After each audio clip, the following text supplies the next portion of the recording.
It's been a nail-biting season of Australian Survivor heroes versus villains, and last night, Nina Twine proved to be a fierce competitor.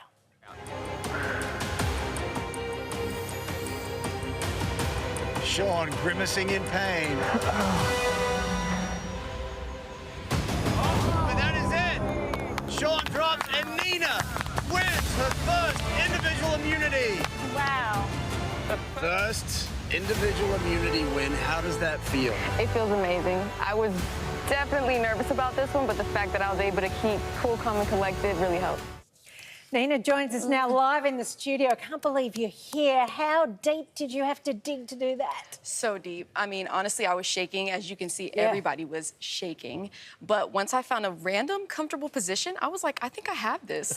Wow. The endurance challenges, I always feel them the most because you just feel the burn. It's always the burn. It's always the How burn. do you block it out? You really don't. At least I don't. I just try and sing songs, if anything. Other than that, I look and I think just one more person, please fall, please fall. And when they do, I think, oh, that's one less person I have to compete against. Wow. You're not a gym person, are you? You were saying earlier. No, honestly, no. Not until I injured my ankle. Then I was like, I really need to get into the gym and start working out because Survivor tells you your weak points, and I had a few that I needed to work on. Wow. Now, you've got the Survivor runs in the family. It's in the blood. Literally. Your mum is Queen Sandra. She's a two-time Survivor champion. One of those was Heroes versus Villains in the US. Correct. So did you kind of feel the pressure to continue the legacy? I really did feel the pressure, honestly, but I thought to myself as well, what better season to compete in than not only Heroes versus Villains, but in Samoa where she actually won.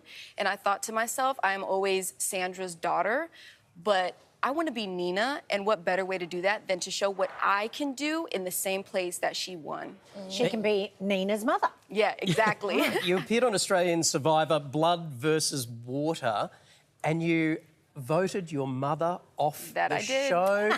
Does she still send you birthday cards? She does.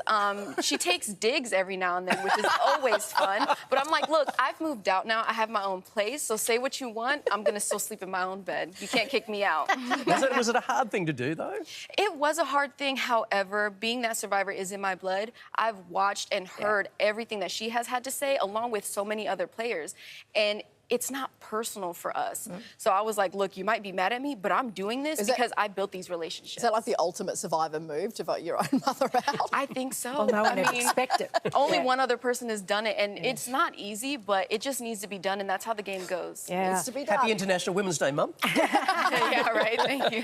But you sadly had to leave Blood versus Water due to the injury. That I did. So did that sort of inspire you to know what kind of training you had to do to make up for, you know, whatever weaknesses you thought you might have going into this one? It definitely did, because I thought to myself, everything's going to be fine. It's just a slide. Little did I know the smallest movement can, take you out of the game. So I told myself, I'm not a gym person, like we already said, but I need to go in there and I really need to work on my mobility and flexibility.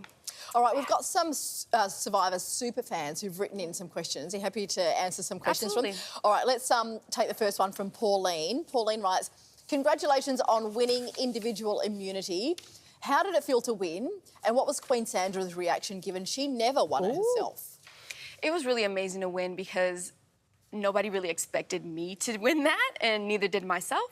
But her reaction was amazing. She was nothing but supportive. And I was like, I got one up on you. I might not have won twice, you know? And I'm at her age, she was already 2 years older than me, but I won an individual immunity. Yeah. Now, Renee wants to know, what was the toughest challenge? The toughest challenge was actually one of the slingshot challenges that I had to do. I was digging so deep. Unfortunately, we didn't pull through, but I've never seen my hands that bloody. I didn't even know they were just ripped apart, and that's why later on you see me with bandages. How long did they take to get better? About a week, but of course, because it's so humid out there, it wasn't easy. Oh, dear. Now, Emma wants to know, what was it like to find a hidden immunity idol? Had no one known you found it, would you still have played it on Sunday night?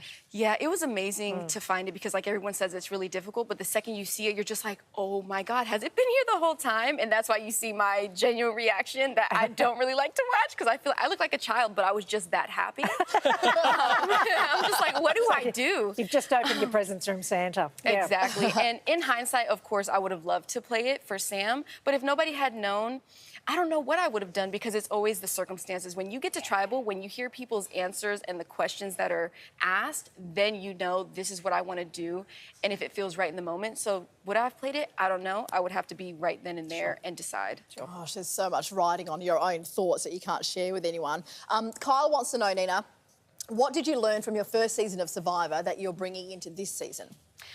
What I learned is to not hold back on relationships and conversations. The first time around, of course, I see you talking. I don't want to interrupt. Now I'm like, hey, by the way, can I pull you for a chat really quick? Sorry. And that's why even in one of the episodes, you see me tell Simon, like, sorry, but give us 1 second because I really need to finish this. This is important. That one conversation can change everything. Yeah. Don't be afraid to interrupt or tell somebody they need to hold on. Wow. Because later might never come. Exactly. Exactly. So ruthless. Tune in to Australian Survivor Heroes vs Villains Sunday night at 7:30 on 10 and 10 Play On Demand. Nina, thanks so much for joining us. Thank you for having me. Secrets. Thank you. And we'll be back with more of Studio 10 right after this.